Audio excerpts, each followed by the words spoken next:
اعوذ باللہ السمیع العلیم من الشیطان اللعین الرجیم بسم اللہ الرحمن الرحیم الحمد للہ الملک الحق المبین المتصاغر لعظمتہ جبابرۃ الطاغین المتخاضع لکبریائہ عتاۃ المتمردین المعترف بربوبیتہ سائر الخلق اجمعین والصلاۃ والسلام والتحیۃ والاکرام علی اشرف النبیین وخاتم المرسلین سیدنا و مولانا ابی القاسم محمد و اہل بیتہ الطیبین الطاہرین المعصومین المظلومین اما بعد فقد قال اللہ سبحانہ وتعالی فی محکم کتابہ المبین بسم اللہ الرحمن الرحیم وما ارسلناک الا کافۃ للناس بشیرا ونذیرا ولکن اکثر الناس لا یعلمون صلوات۔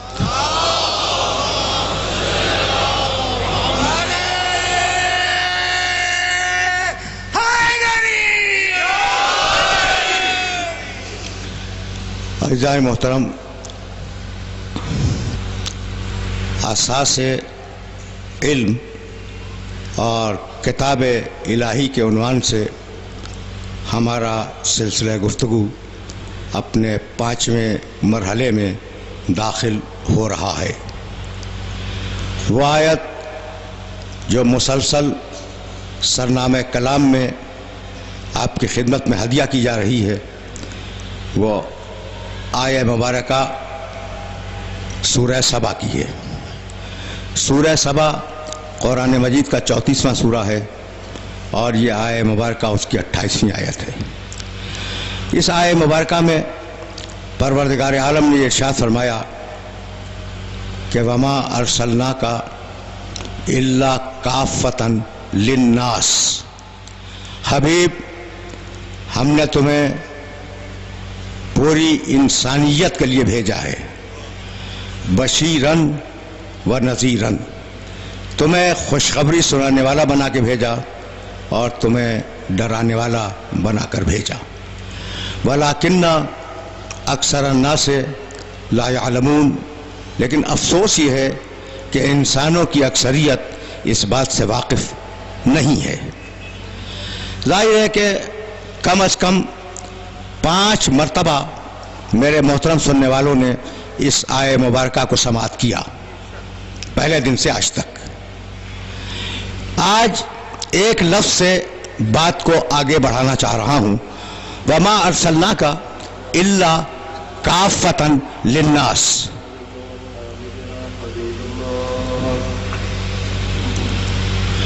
للناس انسانوں کے لیے، ناس انسان، اس پر لام لگایا گیا ہے، للناس انسانوں کے لیے، تو نبی آئے انسانوں کے لیے۔ توجہ رکھنا، نبی کیوں آئے ہیں؟ للناس، انسانوں کے لیے۔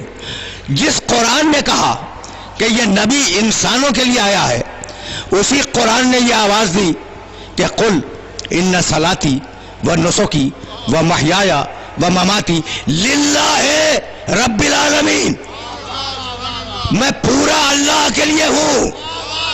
تو ایک مقام پہ کہتا ہے میرا رسول للناس ہے، دوسرے مقام پہ کہتا ہے یہ للہ ہے۔ ہے قابل غور بات یا نہیں؟ دیکھو ایک ہی قرآن میں دو الگ الگ عہدے پروردگار عالم نے پیغمبر اکرم کے معین کیے. ایک مقام پہ کہا للناس، یہ انسانوں کے لیے ہے. دوسرے مقام پر کہا للہ، یہ اللہ کے لیے ہے. تو کیا ان دونوں باتوں میں تضاد ہے؟ نہیں، وہ للہ بھی ہے للناس بھی ہے. جب ادھر سے لے رہا ہے تو للہ ہے، جب ادھر دے رہا ہے تو للناس ہے.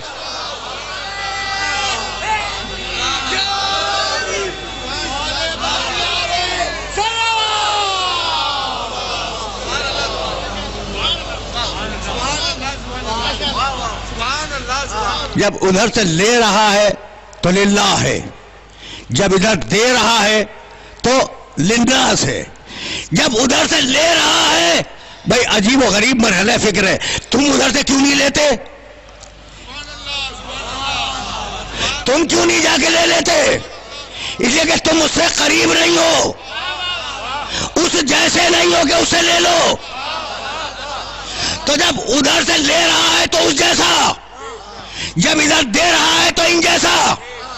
بھائی دھوکہ یہی ہو گیا، جس نے ادھر سے دیکھا اپنے جیسا کہا، جس نے ادھر سے دیکھا نصیری بن گیا.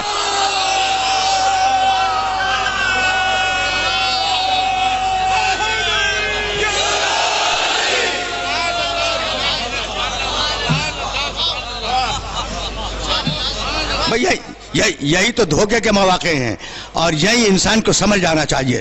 اچھا تو ہر نبی کا یہ وتیرہ ہے، ہر نبی کا یہ طریقہ ہے کہ ادھر سے لے ادھر دے. دیکھو عنوان کو پورا ہونا ہے، اور عنوان کے تقاضے جو چاہ رہے ہیں وہ تمہاری خدمت میں پیش کروں گا میں. ہر نبی کا یہ طریقہ ہے کہ ادھر سے لے اور ادھر دے. بھئی کدھر سے لے؟ ادھر سے. یہ ادھر کا اشارہ کدھر ہے؟ یعنی اللہ سے لے بندوں کو دے. بھئی یہی تو ہے نا، اللہ سے لے بندوں کو دے. اور اللہ کون؟ ما یبدلو لدی القول، میں وہ ہوں، اللہ کہتا ہے میں وہ ہوں کہ میری بات کبھی بدلتی نہیں ہے. جو آدم کو دیا وہی خاتم کو دیا.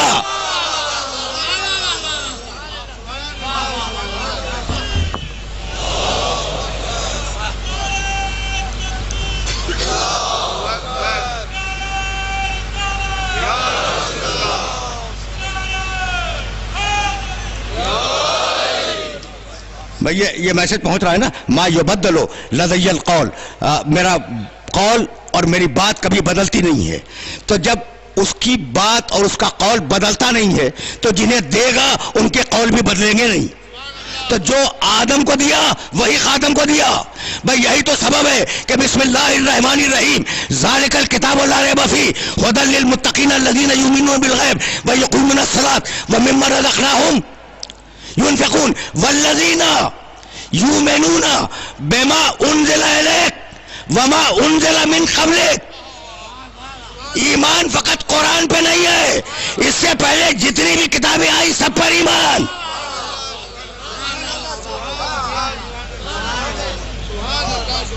بھائی سنتے چلو، ایمان فقط قرآن پہ نہیں، جتنی بھی کتابیں آئیں، جتنی بھی آئیں، ان سب پر ایمان لانا ضروری ہے.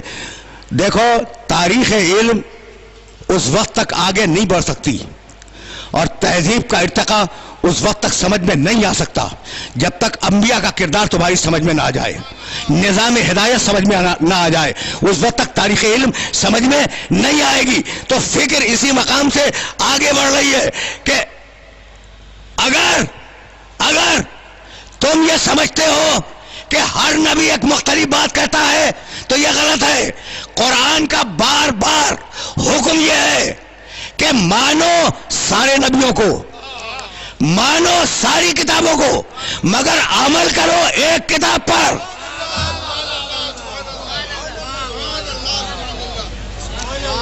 تمہیدیں ہیں جو میں استوار کر رہا ہوں تاکہ اساس علم تمہاری سمجھ میں آ جائے، اور اگر اساس علم سمجھ میں آ گئی تو پھر بات یہیں سے آگے بڑھ جائے گی۔ قرآن مجید نے آواز دی لا نفرق بین احد من الرسل، ہم کہتے ہیں بھائی سننا، قرآن مجید کا ہر جملہ پالیسی ہے۔ مومن کہتا ہے، قرآن کے جملے، مومن کہتا ہے کہ ہم کسی نبی اور کسی رسول میں فرق نہیں کرتے۔ رسول ہیں، رسولوں میں ہم فرق نہیں کرتے، سارے رسول ایک جیسے۔ بھئی اگر یہاں تک آ گئے ہو تو اب مجھے اجازت دو کہ میں تمہیں یہ بات بتلانے کی کوشش کروں کہ جو توریت نے کہا، وہی انجیل نے کہا، وہی قرآن نے کہا، بات فقط سمجھ کی ہے۔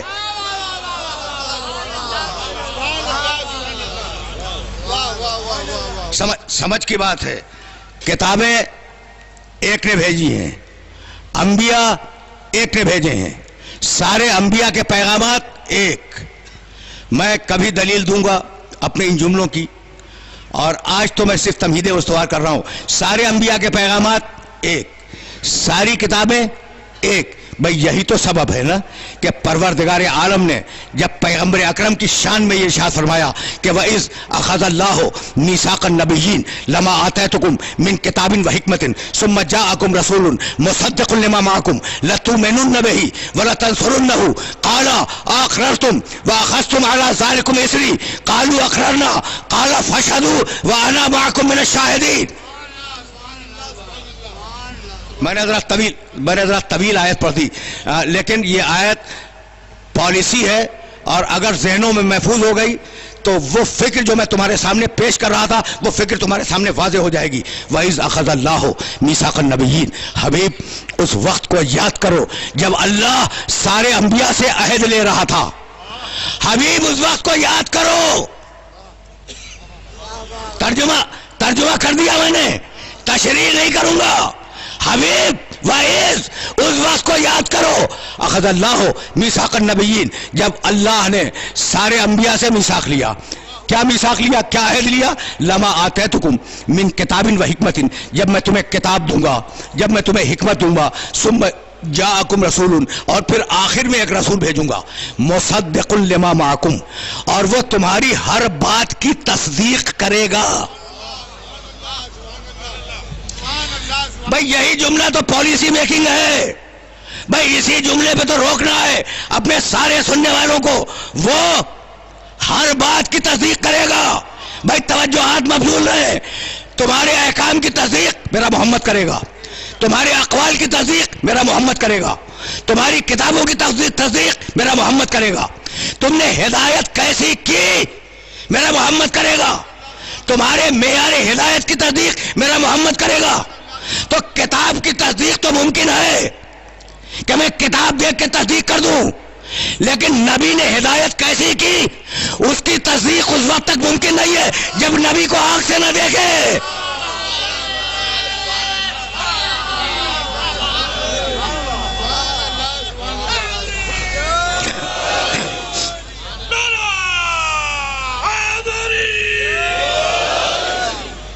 بھئی آسانی سے اس مرحلے کو حل کرتے چلو، اس لیے کہ اساس علم اور کتاب الہی کے عنوان سے ہم نے جس سلسلے گفتگو کا آغاز کیا ہے یہ اس کا نازک ترین مرحلہ ہے۔ اچھا، تو اب یہ جو نبی آیا آخر میں اس کا کام یہ ہے کہ پچھلی ساری باتوں کی تصدیق کرے، ساری کتابوں کی تصدیق کرے۔ یعنی انبیاء اپنے مزاج میں ایک ہیں، کتابیں اپنے مزاج میں ایک ہیں۔ جب ایک ہے تو جب وہ تمہاری کتابوں کی تصدیق کر رہا ہے اور تمہاری نبوتوں کی تصدیق کر رہا ہے تو لَتُؤْمِنُنَّ بِهِ، تم بھی اس پہ ایمان لاؤ، وَلَتَنصُرُنَّهُ، اور اس کی نصرت کرو۔ جہاں ایمان ہوگا وہاں نصرت ہوگی، جہاں نصرت ہوگی وہاں ایمان ہوگا۔ بھائی میں اپنی طرف سے نہیں کہہ رہا ہوں، یہ قرآن کہہ رہا ہے کہ جہاں ایمان ہوگا وہاں مدد ہوگی، اور جہاں مدد ہوگی وہاں ایمان ہوگا۔ ایمان مدد کے بغیر نہیں ہوگا، مدد ایمان کے بغیر نہیں ہوگی، ایمان اور مدد دونوں ایک ساتھ ہوں گے۔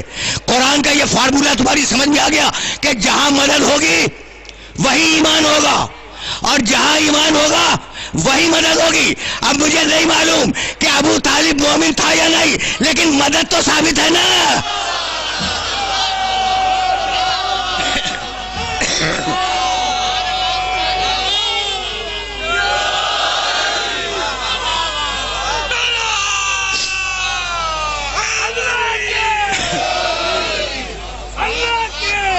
بھائی سنتے چلو. عجیب مرحلہ ہے. مددگار علی ہے. ملکوت کو تقدیر سکھائی تھی علی نے. آدم کے حسین فضل کا مہمان علی. دونوں ہاتھ بلند کر کے نعرہ حیدری.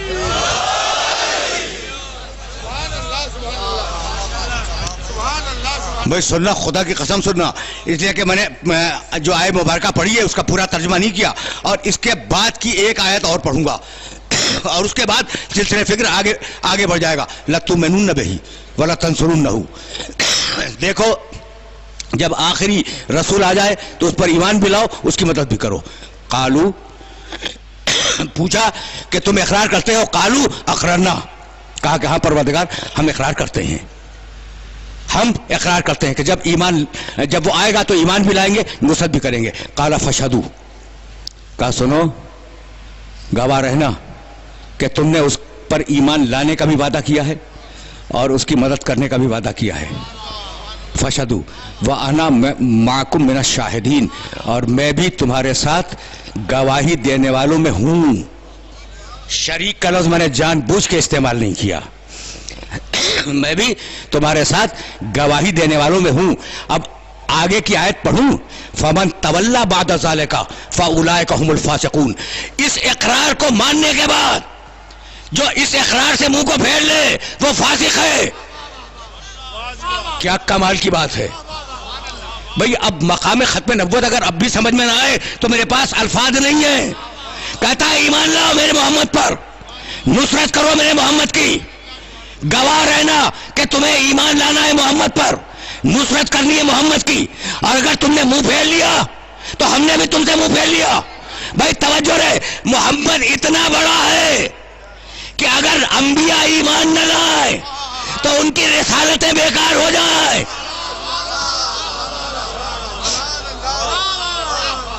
یہ میسج پہنچ رہا ہے میرے سننے والوں تک؟ پھر سنو, خدا کی قسم پھر سنو, اس لیے کہ اگر یہ میسج پہنچ گیا تو پھر اسی مقام سے میں آگے بڑھوں گا.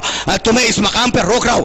اتنا بڑا ہے یہ نبی اتنا عظیم ہے کہ اگر انبیاء اس کی نصرت سے منہ پھیر لے تو ان کی رسالتیں بیکار ہو جائیں, اللہ ان سے منہ کو پھیر لے. فمن تولی بعد ذالک فاولئک هم الفاسقون. خبردار میرے محمد سے منہ نہ پھیرنا, میرے محمد پہ ایمان لانا, میرے محمد کی مدد کرنا, ورنہ تمہاری رسالتیں بیکار کر دوں گا.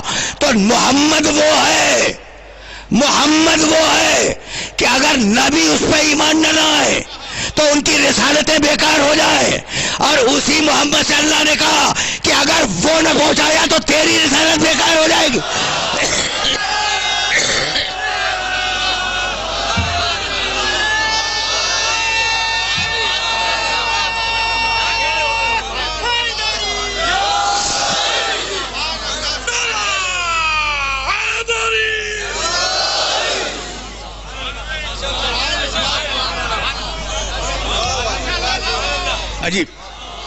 عجیب مرحلہ فکر ہے نا, جس مرحلہ فکر پر اپنے سننے والوں کو لے کے آ گیا. تو انبیاء کا پیغام ایک, انبیاء کا مزاج ایک, انبیاء کی کتابیں ایک, جو پہلا کہتا ہے وہی آخری کہتا ہے. لیکن اب اس بات کو کیا کرو گے کہ سورہ نساء قرآن مجید کا 4واں سورہ اور 153ویں آیت, ان الذین یکفرون باللہ ورسلہ. جاؤ ترجمہ دیکھنا, ترجمے والے قرآن میں اس آیہ مبارکہ کا ترجمہ جا کے ضرور دیکھنا. ان الذین یکفرون باللہ ورسلہ. کچھ لوگ ہیں جو اللہ اور اس کے رسولوں کا انکار کرتے ہیں. وَيُرِيدُونَ أَن يُفَرِّقُوا بَيْنَ اللَّهِ وَرُسُلِهِ, اور چاہتے ہیں کہ اللہ اور اس کے رسولوں میں تفریق ڈال دیں. دیکھو اللہ میں اور اس کے رسول میں تفریق نہ کرنا, خبردار, یہ کافروں کا شیوا ہے. ان الذین, توجہ, یکفرون یریدون ان یفرقوا بین اللہ ورسولہ. یہ لوگ اللہ اور اس کے رسول میں تفریق ڈالنا چاہتے ہیں. وَيَقُولُونَ نُؤْمِنُ بِبَعْضٍ وَنَكْفُرُ بِبَعْضٍ, اور ان کا کہنا یہ ہے کہ رسول کی لائی ہوئی ساری باتیں تو ہم نہیں مانیں گے، کچھ چیزوں کو لے لیں گے، کچھ چیزوں سے انکار کر دیں گے۔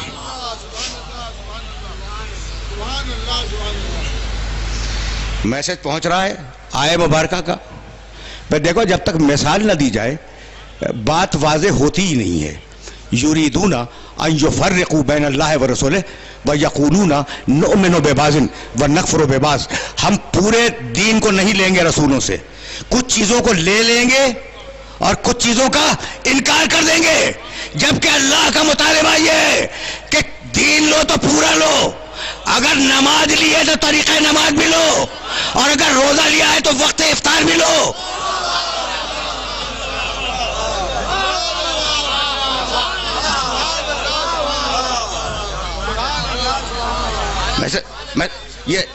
یہ میسج پہنچ جائے تو پھر میں آسانی کے ساتھ آگے بڑھ جاؤں۔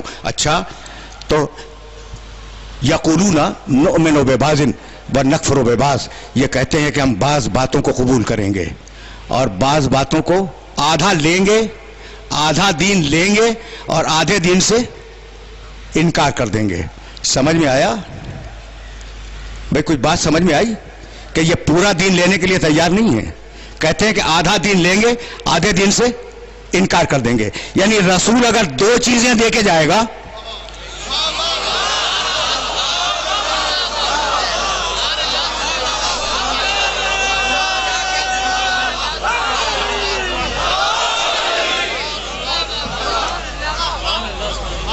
آہستہ آہستہ فکر آہستہ آہستہ آگے بڑھ رہی ہے اور موضوع بھی بہت آہستہ آہستہ آگے بڑھ رہا ہے۔ تو یقولون نؤمن ببعض ونکفر ببعض ویریدون، ان کا کام کیا ہے؟ یہ جو لوگ ہیں یہ چاہتے کیا ہیں؟ یریدون ان یتخذوا بین ذالک سبیلا، یہ نہ مکمل کفر کو لینا چاہتے ہیں نہ مکمل اسلام کو لینا چاہتے ہیں، یہ اس کے بیچ میں ایک نیا راستہ نکالنا چاہتے ہیں کہ یہ بھی راضی رہے وہ بھی راضی رہے۔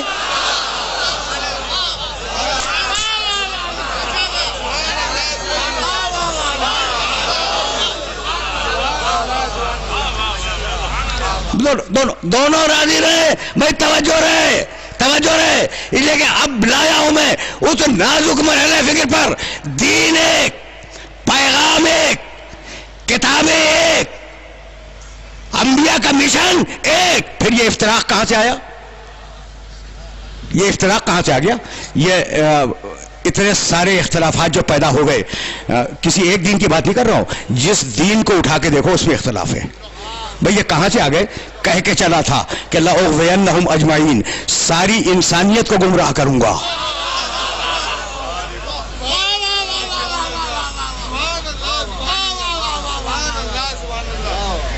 کہہ کے چلا تھا کہ ساری انسانیت کو گمراہ کروں گا، اور کبھی مذہب کو اپنا کے گمراہ کرتا ہے، کبھی مذہب کو ٹھکرا کے گمراہ کرتا ہے۔ میرے اس جملے کو یاد رکھنا، قابیل سے انکار کروا دیا، مذہب کو ٹھکرا کے گمراہ کر دیا۔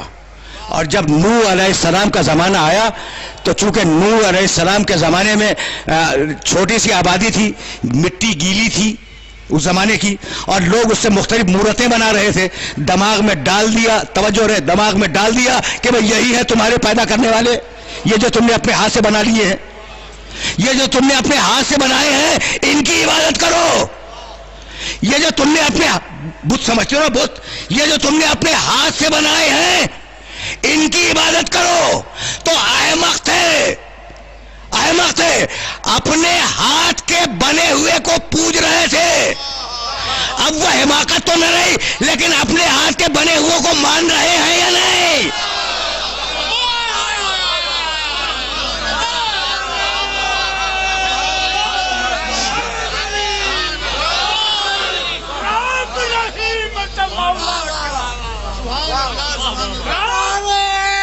بس سننا، کل سمجھ نہیں پھر رولا کیا، اے جانجا جنگا جولا کیا، کل سمجھ نہیں پھر رولا کیا، بھائی رام رحیم مولا کیا، دونوں ہاتھ بلند کر کے نعرہ حیدری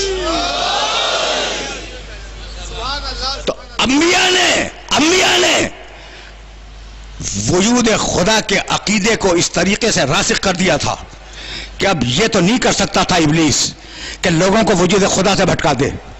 بھئی خدا تو ہے، اب مذہب سے ٹکرائے گا نہیں، مذہب کو اپنا کے گمراہ کرے گا. کہنے لگا بھئی اگر خدا ہے تو نظر کیوں نہیں آتا؟ بھئی کیا یہ جملہ بھی وضاحت چاہ رہا ہے؟ یعنی ابلیس وجود کے لیے یہ ضروری سمجھتا ہے کہ نظر آئے. بھئی خدا ہے تو نظر کیوں نہیں آتا؟ تو بھئی اگر خدا ہوتے ہوئے نظر نہ آئے تو اس کے وجود سے انکار تو نہیں کرو گے نا؟ تو ہونے کے لیے نظر آنا شرط نہیں ہے.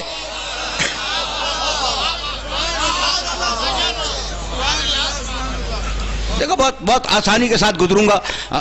آج بہت زیادہ خستگی محسوس کر رہا ہوں، اس لیے بہت آہستہ آہستہ سلسلہ فکر کو آگے بڑھا رہا ہوں میں. اچھا، تو اس نے کہا کہ بھائی موسیٰ کے زمانے میں عقیدہ خدا اتنا راسخ ہو گیا کہ یہ ممکن نہیں تھا کہ انہیں وہ کافر بنا دے کہ خدا نہیں ہے. کہنے اب اسے کچھ نہ کچھ تو کرنا ہے. کہنے لگا کہ بھائی موسیٰ کے جاتے ہیں طور کے اوپر اور موسیٰ اپنے خدا سے باتیں کرتے ہیں، تو موسیٰ نے اپنے لیے خدا معین تو کر لیا ہے، لیکن کبھی ہمیں بھی تو دکھلائے، کبھی موسیٰ ہمیں بھی تو دکھلائے. بھائی کچھ لوگ معین ہوئے، رک جاؤ، اس لیے کہ تاریخ قرآن سے ایک جملہ تمہارے سامنے پیش کروں گا. آئے کچھ لوگ آئے کہ موسیٰ ہم تمہارے خدا کو دیکھنا چاہتے ہیں.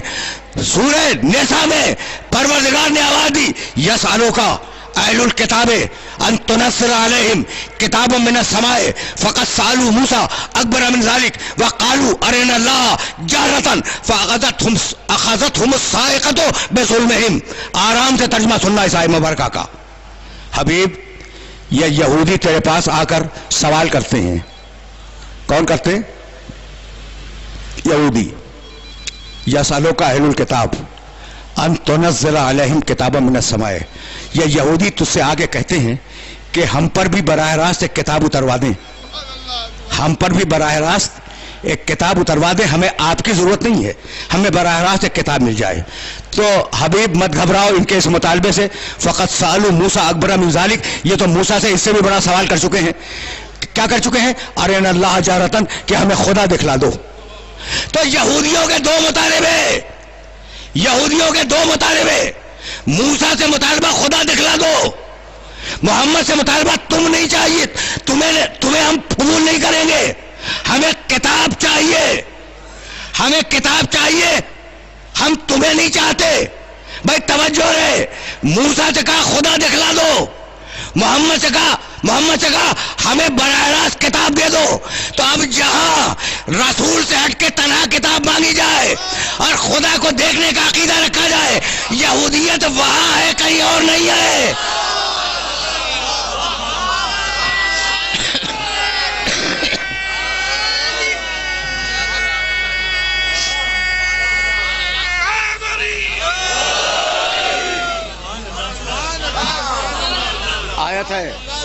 آیت ہے قرآن مجید کی. اور اب یہیں سے فکر کو ذرا سا آگے لے جاؤں گا نا، اس لیے کہ بہت زیادہ وقت نہیں ہوا کرتا ان مجلسوں میں، لیکن جب لے آیا ہوں تو یہ جملہ سنتے جاؤ اور یہ جملہ کبھی نہ کبھی تمہارے کام آ جائے گا. تو موسیٰ علیہ السلام سے مطالبہ کیا کہ ہمیں خدا دکھلا دو. بھئی یہی تو تھا، ہمیں اپنا خدا دکھلا دو. قرآن میں ہے، خدا کی قسم قرآن میں ہے کہ موسیٰ نے 70 افراد منتخب کیے کہ لے جائیں اور خدا کی تجلی دکھلا دیں. موسیٰ کے منتخب کردہ 70 افراد وہ گئے. جب تجلی چمکی ہے تو قرآن 2 جملے کہہ کے چپ ہو گیا. قرآن نے کہا کہ پہاڑ کے ٹکڑے اڑ گئے اور موسیٰ بے ہوش ہو گئے. وہ جو 70 موسیٰ کے منتخب لوگ تھے ان کا حشر کیا ہوا قرآن میں نہیں ہے. قرآن نے تذکرہ بھی نہیں کیا کہ وہ جو موسیٰ کے ساتھ گئے تھے ان کا حشر کیا ہوا. لیکن تھے موسیٰ کا انتخاب، منتخب کردہ موسیٰ تھے. تاریخوں نے لکھا کہ پہاڑ سرما بنا، موسیٰ بے ہوش ہوئے، موسیٰ کے منتخب کردہ جل گئے. تو جب نبی کا منتخب کردہ جل گیا تو آدمیوں کے منتخب کردہ کے متعلق فتویٰ کیا ہے؟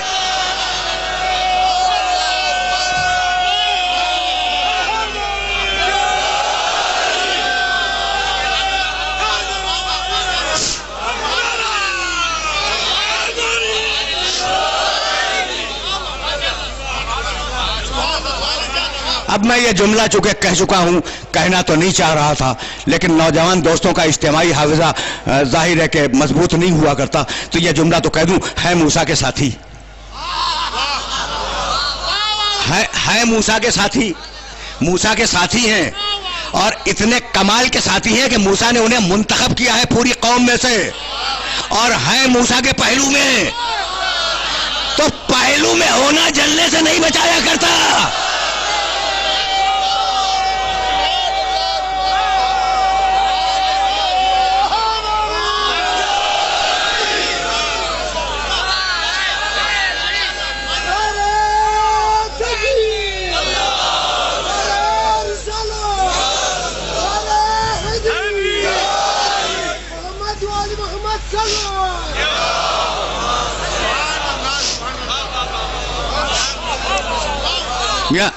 یہ میسج پہنچ رہا ہے۔ تو داستان گمراہی داستان علم کے ساتھ طویل تھی، لیکن اس مرحلے پر میں روک رہا ہوں تمہیں، اور روکوں گا اور تم سے سوال کروں گا، کیا کمال کا مضبوط ہے ابلیس؟ جہاں چاہتا ہے جیسا چاہتا ہے کام لے لیتا ہے، ٹھیک ہے نا؟ میں نے کبھی اسی منبر سے ایک استدلال قائم کیا تھا کبھی، اور اس استدلال کو اس سال میں نے امام بارگاہ شاہ کربلا انچولی وہاں ڈسکس کیا۔ میں نے یہ کہا، بھائی سننا، دیکھو اب ریلیٹ کر رہا ہوں اس بات کو، اس ممبر سے اس استدلال کو میں 20 سال پہلے قائم کر چکا ہوں، اور میں نے ابھی اسے دہرایا۔ تو سننا، وہ استدلال کیا تھا؟ اتنا بڑا کریم ہے اللہ، اتنا بڑا کریم ہے کہ دیکھو تمہیں پیاس لگتی ہے، تمہیں بھوک لگتی ہے، تم چلنے کے لیے زمین کے محتاج ہو، تم سانس لینے کے لیے ہوا کے محتاج ہو یا نہیں ہو، تو تمہاری یہ احتیاجات تو ہیں۔ اللہ نے پانی پہلے پیدا کیا، پیاس بعد میں پیدا کی، تم چلے جاؤ گے پانی رہ جائے گا۔ تو طریقہ کیا ہے بھائی؟ طریقہ کیا بھائی؟ بہت توجہ رہے، بہت توجہ رہے، اس لیے کہ یہ وہ مرحلہ فکر ہے جس مرحلہ فکر پر اپنے سارے سننے والوں کو روک رہا ہوں میں۔ اچھا، تمہیں سانس لینے کے لیے ہوا کی ضرورت ہے، تمہیں بعد میں پیدا کیا، ہوا پہلے پیدا کی، تم اس دنیا سے چلے جاؤ گے، ہوا رہ جائے گی۔ تو جو چیز احتیاج کو پورا کرتی ہے وہ احتیاج کے پہلے ہے، احتیاج کے ساتھ ہے، احتیاج کے بعد ہے۔ تمہیں اگر اعتراض ہو تو کہہ دینا بھائی، ٹھیک ہے نا؟ تو اب ہدایت سب سے بڑی احتیاج ہے، تو ہادی کو احتیاج سے پہلے ہونا چاہیے، احتیاج کے ساتھ ہونا چاہیے، احتیاج چلی جائے ہادی باقی رہ جائے۔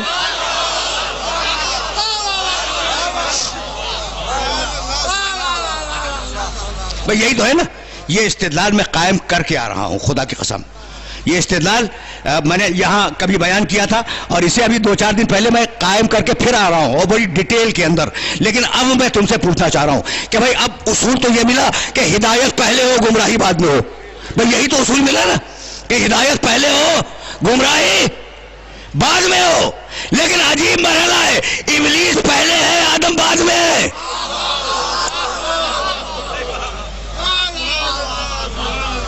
بھئی الٹ گیا یا نہیں فلسفہ؟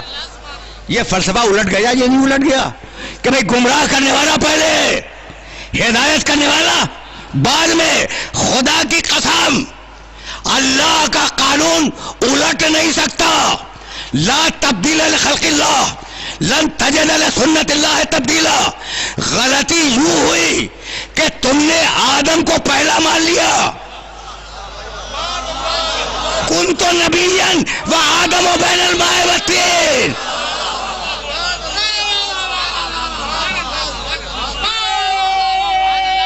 سمجھ رہے ہو مرحلہ فکر؟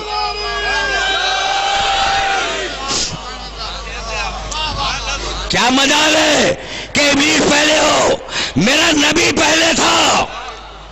وہ اول مخلوق ہے نا، اول مخلوق ہے. اب میرے پاس بہت زیادہ وقت نہیں ہے، اول مخلوق ہے. کل میں نے اپنے نبی کے لیے کیا کہا تھا کہ خدائی کی ذاتی صفتوں کو چھوڑ کر وہ ان ساری صفتوں کا حامل ہے جو خدا میں ہے. میرے ایک محترم سننے والے نے ایک سوال کیا، اور خدا کی قسم خوشی ہوتی ہے کہ لوگ پوری توجہ کے ساتھ ان مجلسوں کو سماعت کرتے ہیں، اور اگر سوال حق بجانب ہو تو اسے ممبر سے دہرا دینے میں کوئی حرج نہیں ہے. انہوں نے کہا کہ جناب آپ خدا کا شریک قرار دیتے ہیں پیغمبر اکرم کو ہر صفت میں، تو ایک تو بات یہ کہ میں شریک قرار نہیں دیتا، نہیں شریک نہیں. دیکھو یہ جو صفتوں کا اتحاد ہے نا، اس کی ایک مثال دے دوں. ایک لوہے کا سریا لو، ایک سریا، اور بھڑکتی ہوئی آگ کے اندر اسے پھینک دو، تو جتنا آگ کے اندر ہوگا آگ جیسا ہو جائے گا. آگ نہیں ہوگا، آگ جیسا ہوگا. کیوں؟ اس لیے کہ وہ آگ سے قریب ہے. تو میرا محمد جتنا خدا سے قریب اتنا خدا جیسا خدا نہیں.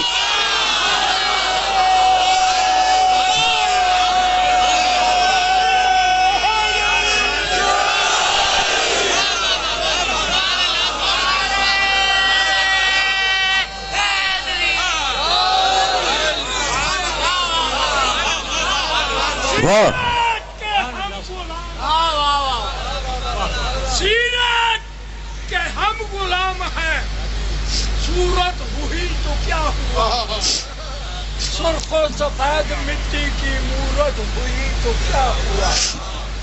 دونوں ہاتھ بلند کر کے میرے محسن کے لیے نعرہ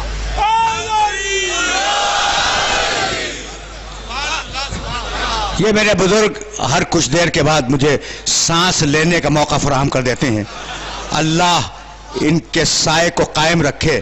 یہ فرما رہے ہیں کہ ہم سیرت کے غلام ہیں، صورت کے نہیں. لیکن خدا کی قسم ہم صورت کے بھی غلام ہیں، اس لیے کہ صورت دیکھنے کو عبادت قرار دیا تھا.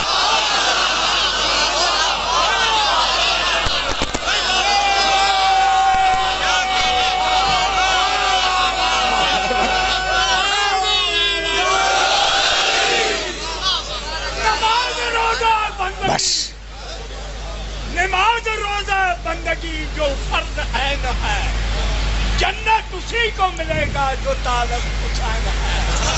ہاتھ بلند کر کے حسین کی ذات پہ نعرہ حیدری. اچھا میرے عزیزوں، میرے دوستوں، اب گفتگو میں گنجائش نہیں رہی. تو انہوں نے یہ پوچھا تھا کہ جناب اگر ساری صفتیں اللہ کی پیغمبر اکرم میں ہیں تو پھر صفت خلق کے متعلق کیا خیال ہے؟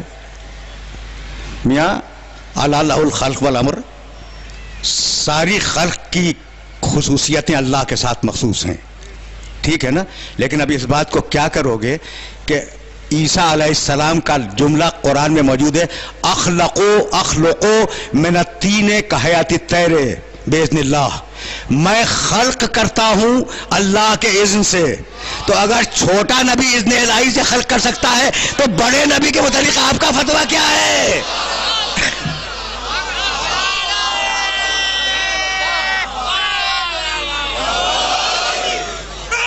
بس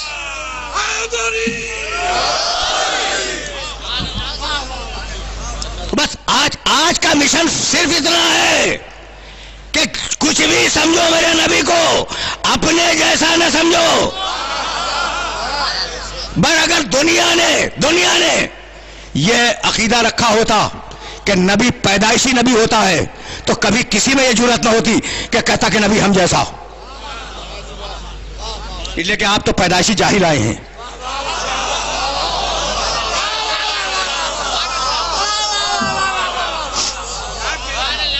ٹھیک ہے نا. اسی لیے قرآن، اب دامن وقت میں واقعی گنجائش نہیں ہے، قرآن مجید نے آواز دی لا تجعلوا.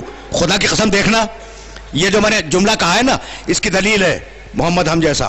یہ کوئی آج کا عقیدہ نہیں ہے.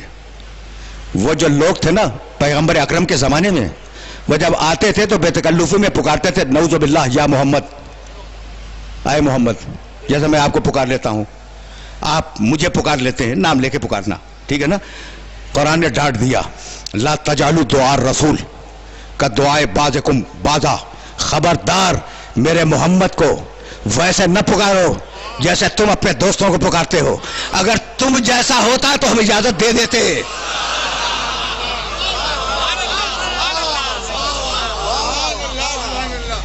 اگر وہ تم جیسا ہوتا تو ہم تمہیں اجازت دے دیتے، لیکن خبردار میرے محمد کو ویسے نہ پکارو جیسے تم ایک دوسرے کو پکارتے ہو. آیت آ گئی، یا رسول اللہ پھر آپ کو کیسے پکاریں؟ کہا یا رسول اللہ کہہ کے پکارو. اب رسول کے سگے چچا ہیں حضرت عباس ابن عبد المطلب آئے، کہتے ہیں نا بھتیجے، کہا یا رسول اللہ. پیغمبر اکرم سگے بھتیجے ہیں، عبداللہ ابن عباس سگے چچازاد بھائی ہیں، حضرت عباس کے بیٹے ہیں، حضرت عباس سگے چچا ہیں. اب چچا ہو یا بھتیجا آتے ہیں تو کہتے ہیں یا رسول اللہ، سلام کرتے ہیں السلام علیکم یا رسول اللہ. رفتہ رفتہ یہ خبر پہنچ گئی فاطمہ زہرا کو کہ آیت آ گئی کہ خبردار اب رشتوں سے اور بے تکلفانہ دوستی کے طریقوں سے نہ پکارو. جیسے ہی رسول فاطمہ زہرا کے گھر میں داخل ہوئے، میری بیوی نے، میری شہزادی نے کہا السلام علیکم یا رسول اللہ، اللہ کے رسول آپ پر میرا سلام ہو. چپ ہو گئے رسول، کہا بیٹی یہ کیسا سلام؟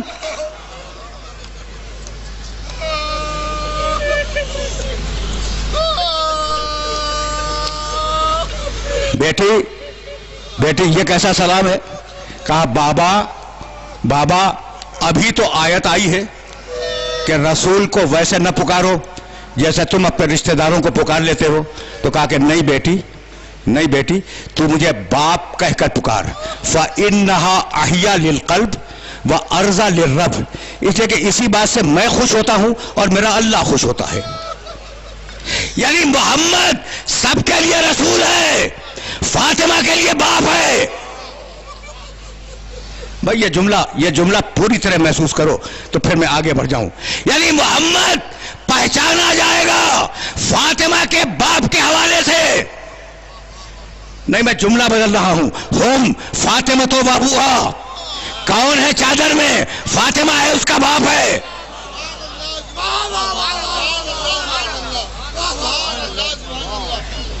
رک جاؤ، کون ہے چادر میں؟ کون ہے؟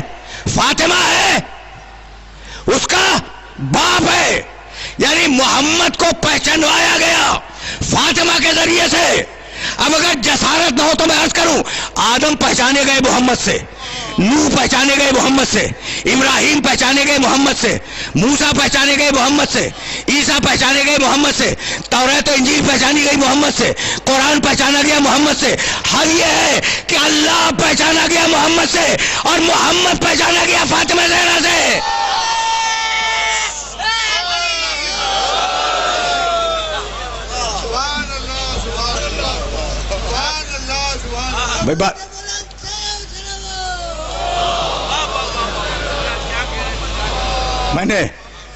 میں نے زحمت دی اور گفتگو اس مرحلے پر اختتام پذیر ہونے والی ہے. اب تو آیا تھا میں شہزادی کے تذکرے پر، لیکن اب دامن وقت میں اتنی گنجائش نہیں ہے. سب کے لیے رسول ہے. بھائی سننا، خدا کی قسم سننا، اور یہ جملہ اپنے ذہنوں کے اندر محفوظ رکھ لینا. سب کے لیے رسول ہے، فاطمہ کے لیے باپ ہے. سب کے لیے رسول ہے، حسنین کے لیے باپ ہے. نانا کا لفظ میں نے جان کے استعمال نہیں کیا. سب کے لیے رسول ہے، حسنین کے لیے باپ ہے. کیا بھول گئے؟ فَقُلْ تَعَالَوْا نَدْعُوا أَبْنَاءَنَا وَأَبْنَاءَكُمْ.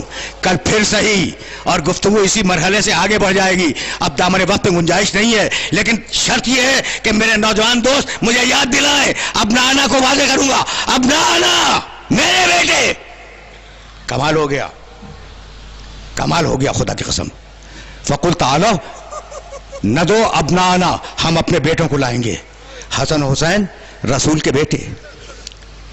بھائی توجہ رکھنا، اس لیے کہ ابھی میں مصائب تک نہیں گیا، اور مصائب کی طرف ایک ہی جملے سے جاؤں گا لیکن یہ بات واضح ہو جائے. دیکھو آئے ختم نبوت میں ما کان محمد ابا احد من رجالکم ولیکن رسول اللہ و خاتم النبیین. میرا محمد تمہارے مردوں میں سے کسی کا باپ نہیں ہے.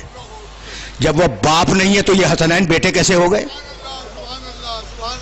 بھائی ہے اس سوال یا نہیں؟ ما کان محمد ابا احد من رجالکم ولیکن رسول اللہ و خاتم النبیین.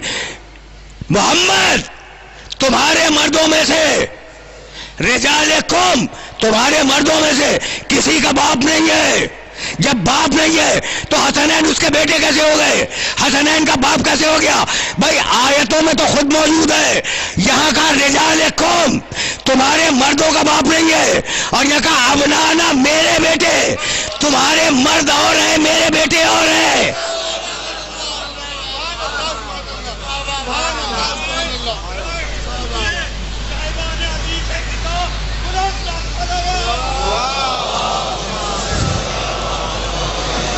بس میرے عزیزوں، میرے دوستوں، اب میرے پاس دامن وقت پہ گنجائش نہیں رہی، اور بہت سے مسائل تھے جو ڈسکس ہونا تھے، اور ابھی ہمارے پاس کچھ گھنٹے باقی ہیں اور ان میں ڈسکس ہوں گے.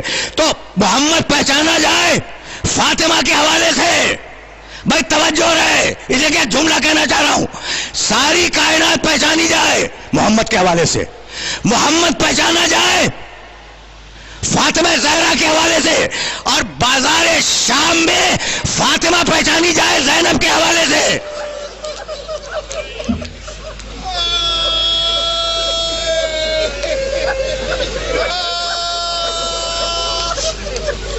میرے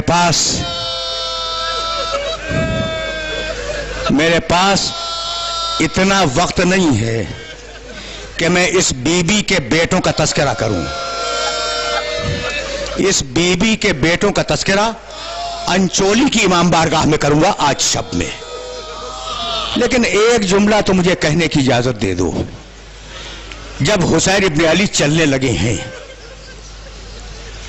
تو حضرت عبداللہ ابن جعفر طیار، دو جملے سنو، بڑا مختصر مصائب، اور بات کو یہی مکمل کر دوں گا. کہنے لگے کہ شہزادی بچوں کی پوشاک بدل دو. عبداللہ بیماری کے عالم میں حسین کے ساتھ مکے تک آئے تھے، اور اتنے بیمار ہو گئے کہ اب مکے سے آگے جب حسین نے سفر اختیار کیا تو عبداللہ ساتھ نہیں جا سکتے تھے. کہا بیوی ذرا بچوں کی پوشاک تو بدل دو. بچوں نے صاف ستھرے کپڑے پہنے لائے اور کہا زہرا کے جانی میں تو نہ رہوں گا، لیکن یہ میرے بیٹے میری نیابت کریں گے. یہ کہہ کر 7 طواف کروائے، حسین پر سے صدقہ کیا. سنو، تم رو چکے، مجلس تمام ہو گئی، اور ہم اذان مغرب سے متصل ہونے والے ہیں. کربلا کا واقعہ ہو گیا. جب کربلا کا واقعہ ہو گیا اور لٹا ہوا قافلہ مدینے واپس آیا تو بی بی زینب اپنے شوہر کے گھر نہیں گئی. بی بی کا قیام تھا سید سجاد کے گھر میں، حسین کے گھر میں. روزانہ صبح کو عبداللہ آتے، شام تک بیٹھتے، پھر چلے جاتے اپنے گھر. ایک دن عبداللہ دیر تک بیٹھے رہے. سجاد نے پوچھا کہ عبداللہ آپ کو کوئی مجھ سے کام ہے؟ کہا کہ ہاں بیٹے کام تو ہے، لیکن کہوں تو کیسے کہوں؟ کہا کہ نہیں آپ فرمائیے کہ آپ کو کام کیا ہے. کہا شہزادے بس بات اتنی ہے کہ اپنی پھوپھی سے یہ کہہ دیں کہ وہ گھر بھی تو انہی کا ہے نا.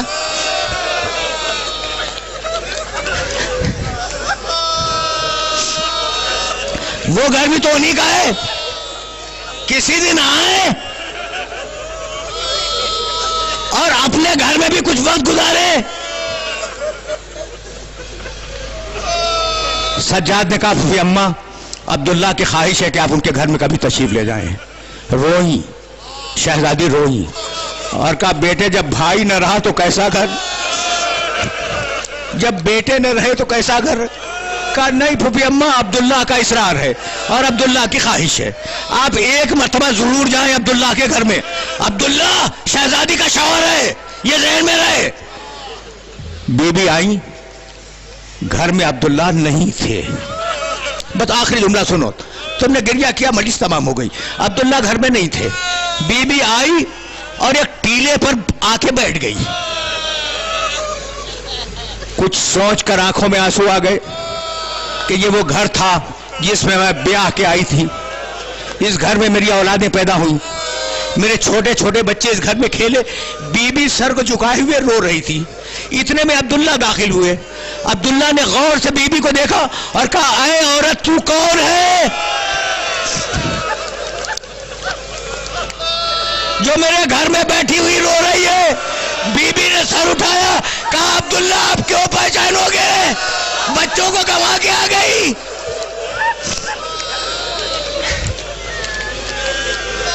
عبداللہ آپ کیوں پہچانو گے؟ اور ایک مرتبہ جلال کے عالم میں کہا کہ عبداللہ بتلاؤ کہ تم نے مجھے کیوں یاد کیا؟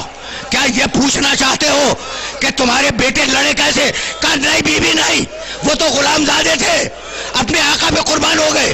لیکن میں ایک سوال کرنا چاہ رہا ہوں. کہا عبداللہ بتلاؤ. کہا صفین کے میدان میں علی ابن ابی طالب نے کہا تھا کہ میرا سب سے بہادر بیٹا حسین ہے. یہ بتلاؤ میرا مولا کیسے لڑا؟ کہا عبداللہ کیا پوچھتے ہو؟